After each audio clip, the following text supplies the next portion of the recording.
Akkam jirtu daawwattoota keenya kabajamoo harri muddee 29 xiinxalaa siyaasaa obbo Jawaar Mohaammed maal balleessee akka ajjeefamu jedhamee irratti haasamaa jira. Maal balleessee obbo Jawaar Mohaammed akkasumallee yeroo ammaa kana warreen kadiirota bilisiginnaa ta'an aangawoota gurguddaa irraa kaasee jechuudha. Obbo Jawaar Mohaammed ajjeefamu malee biyyi teenya nagaa hin taatu, Itoophiyaan nagaa hin taatu kan jedhu gareen kun baay'atee jira jechuudha. Isirratti illee yaadan isiniif qaba. Akkasumallee daawwattoota kiyya yeroo ammaa kana kitaabni obbo Jawaar Mohaammed gaabbu jedhee barreesse jechuudha. Namoota baay'ee wal falmisiisaa jira. Kitaabni isaa barruun isaa namoonni gariin obbo Jawaar Mohaammed kutaa Harargee bakka bu'ee kitaaba kana barreessee afaan Harargeetiin barreessee kan jedhu namoota baay'eedha jechuudha. Isirratti illee yaada murtaa tokko isiniif qabadhee dhufeetiin jira. Bagarra deebiin gara chaanala keenyaa dhuftan namoonni haaraa taatan subscribe godha akkasumallee viidiyoo laayikii godhuu hin dagatina. Guyyaa guyyaan akka isin dhaqqabuuf mallattoo notification irra kaa'uu hin dagatina. Yaada keessan komentii irratti naa godha. Egaan daawwattootaaf kabajamtoota keenya jalqaba irratti kan ittiin kaayyannu waa'ee ajjecha Jawaar Mohaammed jedhu kana wal qabatee jechuudha. Namoonni baay'een jechuudha yeroo ammaa kana jechuudha ifa kan bahe hanga duraanii gungumamaa ture jechuudha. Warreen mootummaa bilisiginnaa kana deeggaran jechuudha. Irra baay'een jechuudha yeroo ammaa kana eega obbo Jawaar Mohaammed gara Awurooppaa imalee boodan jechuudha. Ifatti ol bayanii miidiyaa irra taa'anii jechuudha. Imabar namuma gurguddaa ani Oromoodha jedhee yaadu kan an Oromoodha jee maqaa Oromoo himatu mootummaa kana deeggaruun akka waan Jawaar Mohaammed fi mootummaan kun walitti diinaa yookaan bakka saba sabarraa dhufanii tokkotti ilaalanii jechuudha. Mootummaa boru kufuuf yookaan paartii boru diigamtuuf jedhamee jechuudha.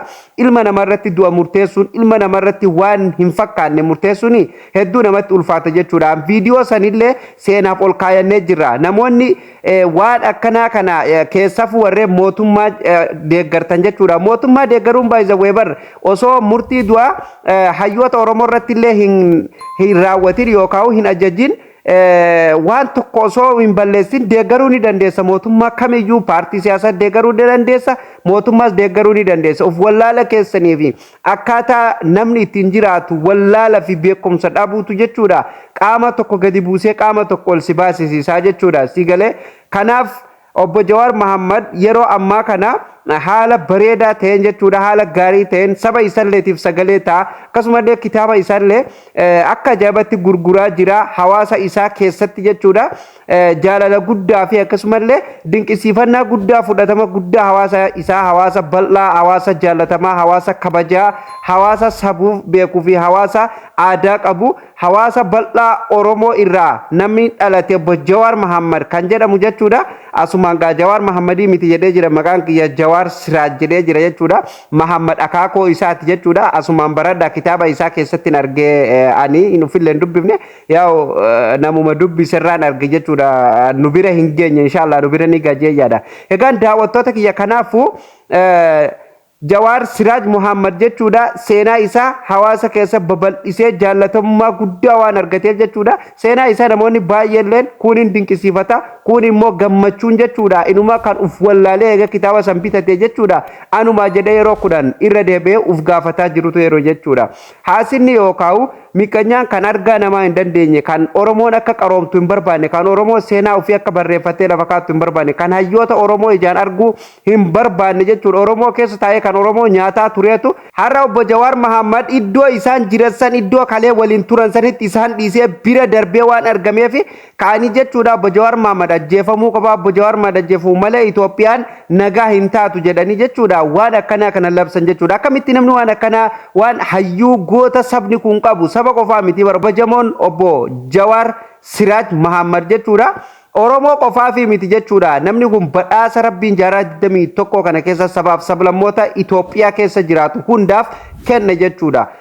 Dr. Abiyyi yoo taatellee sanuma jechuudha. Nu hundinuu nuuf walqixa jechuudha. Haalli ilaalcha siyaasaa keessatti isaan qaban garagara haa ta'u malee isaan hundinuu ilmaan abbaa tokkooti jechuudha. Nuti Abiyyi sin jibbinu Jawaar Mohaammed sin jibbinu jechuudha. Si galee maaliif haqa bakka jiru immoo dubbatuun hin dhiifamu. Dhugaa sabaa qofarratti hundoonne kan dubbannu jechuudha. Kanaaf immoo wanni akkanaa kun ilma Oromoorraa waan hin malle jechuudha.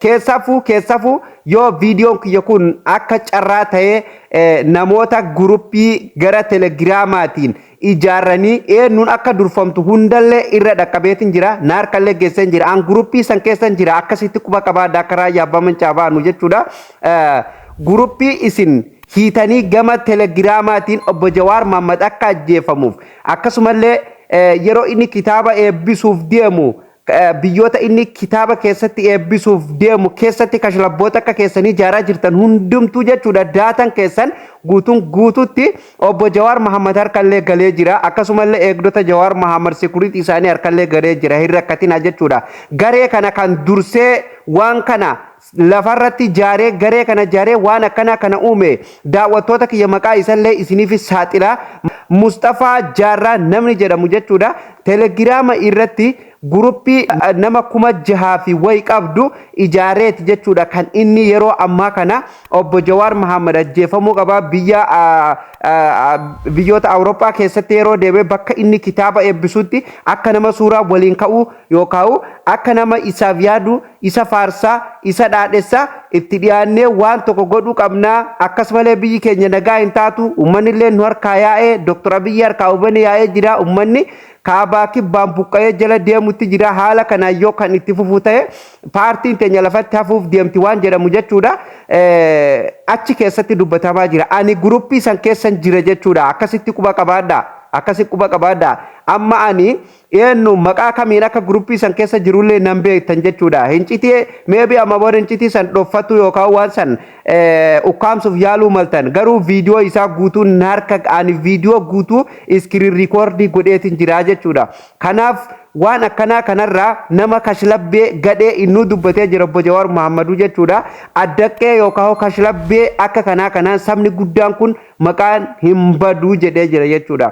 har'a guyyaa diinni gadi namaaf ciisuu dadhabe kanatti guyyaa diinni hayyuu keenyaaf akkana gachiisuu dadhabe kanatti har'a gizee dhiigni yookaan ilmi obboleessi ufii jechuudha haala kanaan shira diina waliin namarratti yaadu hedduu namatti ulfaata jechuudha daawwattoota kiyya Oromoon kana beekee hayyuu keenya kabajamoo obbo Jawaar Siraajiif jechuudha eegumsa cimaa godhuu qaba jechuudha kashlabbee fi gadhee nama galaafatti jechuudha waan ati ofirraa hin eegnee fi waan namni tuffatutu karaa namni hin eegneen jechuudha nama galaafatti kanaaf immoo obbo Jawaar Mohaammed of eeggannaa cimaa godhuu qaba jechuudha maqaa nama tokko qofan isinidha malee namoonni achi jala jiru namoota laafee miti kan waan kana haasaa jiru aangaa'ota gurguddaa sila nama yoo maqaa isallee ani hunda keessanillee maqaa isiniin dha'u guruppii san baay'ee nama Oromoo qofaa miti jechuudha achi keessa kan jiru namoota baay'ee jira saboota adda addaatu keessa jira saboota Amaaraatu jira saboota Tigreetu jira taa'anii isin dhaggeeffatan waan isin haasottan kana sigalee diinni afaan keenya barate hundumtu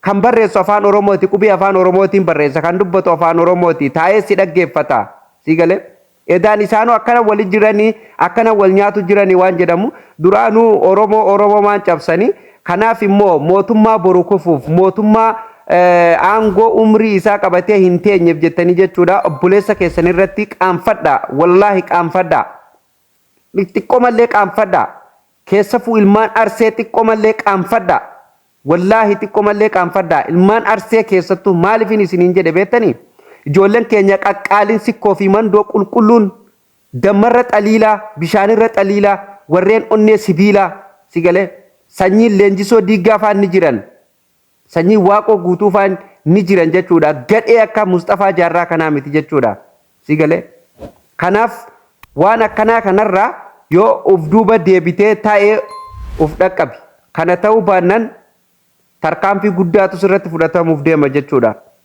hayyuu keenya irratti qoosan hin jiru jechuudha laal waan tokko baddu Dr. Abiyyi Ahmed irratti illee qoosan hin jiru hayyuu keenya abbaan fedhe waan feete je abbaan feete waan san je waan feete jedhi sigalee muummicha ministeera Dr. Abiyyi Ahmed irratti illee nu diina itti roorrisu in eeyyamnu jechuudha ofii keenya illee walitti roorrifnu diina akka itti roorrisu hin jaallannu jechuudha kabajamaa Jawaar Siraaj irratti illee qoosan akka kaan Abiyyi wayyaa sigalee abbaa qeerroo irratti dhugaa rabbiitis siin jedha namni irra siif hin darbu dhugumas siin jedha kanaaf akka dhaamsatti wanni nan siif dhaamu waan itti jirtan sanirraa uf duuba akka deebitan dhaamsa kiyya egaan daawwattoota keenya kuni kanumaan goolabna jechuudha gabaabsineeti.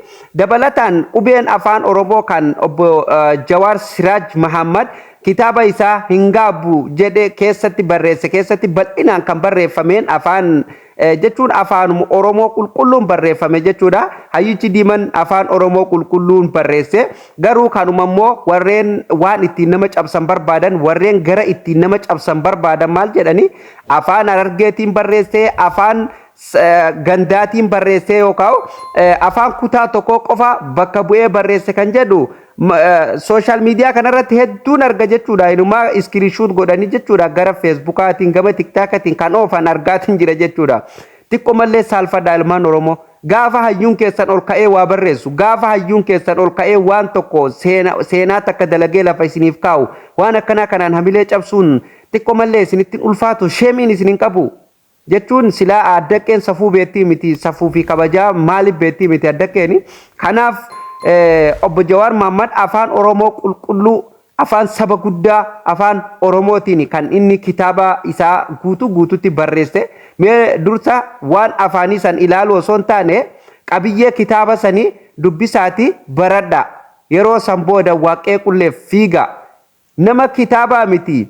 Barreeffama fuula tokko barreeffama sarara lamaa barreessuu hin dandeenye qubee afaan Oromoo guutee barreeffama sarara lamaa barreessuu hin dandeenyetu jechuudha. Dhugaa rabbii miidiyaa kanarra iyya jechuudha. Achii fi as deemee jechuudha. Hayyuu irratti iyya goota irratti iyya jechuudha. Goonni isiniif ijaan qabu isiniif gurran qabu isiniif sammuu gara isi keessanitti hin deebisu jechuudha. Sigalee kaayyoo qaba.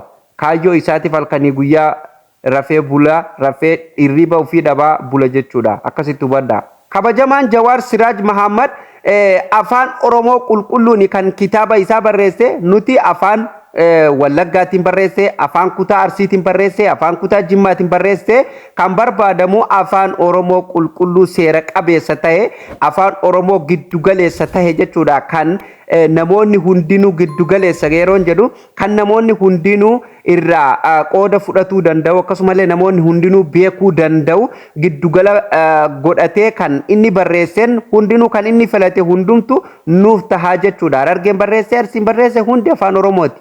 Kanaaf qeeqa akkanaa kana keessallee baa daawwattoota kiyyaa kuni waan hin fakkaanne mee wal haa guddifnu mee wal haa jabeessinu hayyuu keenya haa jabeeffannu hayyuun keenya hayyuu keenyatti haa beeknu mee kanarraa kana asumarratti haa goolabnu jedhe guyyaa guyyaan oduulee gaggabaaboo oduulee oo'ituu guyyaa guyyaan haala Oromoof Oromiyaa irratti hundaa'uu guyyaa guyyaan argatuuf filannoon keessan chaanala Oromaan haa ta'u jechuudha. Chaanala keenya subscribe godhuudhaan guyyaa guyyaan wanta nu asirra gadhiifnu qabiyyee keenya akka hordoftan asumaan kabajaan isin gaafatuu barbaanna. Akkasumallee viidiyoon akka isin dhaqqabuuf mallattoo notifiikeeshinii irra banatuu hin dagatinaan isin jedha. Viidiyoo laayikii godhaa yaada keessan komentii jalatti naaf qooduu hin dagatina.